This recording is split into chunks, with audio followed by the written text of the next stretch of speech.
દિલ્હી એનસીઆરની જેમ ફરી એકવાર અમદાવાદની હવા પણ અતિ ઝેરીલી બની છે।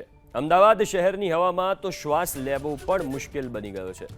પ્રદૂષણનો આંક દર્શાવતી વેબસાઇટ www.aqi.in મુજબ સવારે 8:17 અમદાવાદના મોટા ભાગના વિસ્તારમાં AQI 200 ને પાર કરી ગયો। શહેરના વિશ્રામનગર વિસ્તારમાં પ્રદૂષણ અતિ ગંભીર સ્તરે AQI 257 પર પહોંચ્યું છે।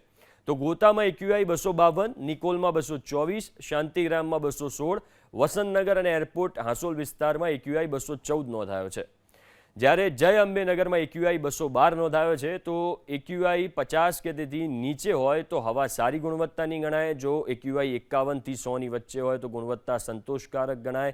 જો આ આંક 101 થી 200 ની વચ્ચે હોય તો હવા મધ્યમ ગુણવત્તાની ગણાય અને જો આ આંક 201 થી 300 ની વચ્ચે હોય તો હવાની ગુણવત્તા ખરાબ છે એવા સંકેત કહેવાય।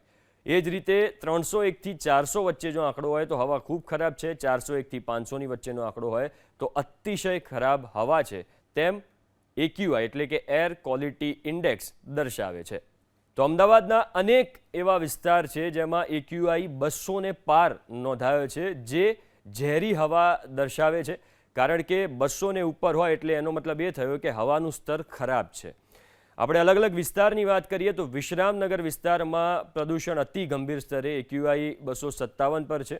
હાલમાં અમદાવાદ શહેરનો સરેરાશ AQI 288 છે એટલે કે 300 ની નજીક છે। આનો મતલબ એ થયો કે અમદાવાદની હવા પ્રદૂષિત છે।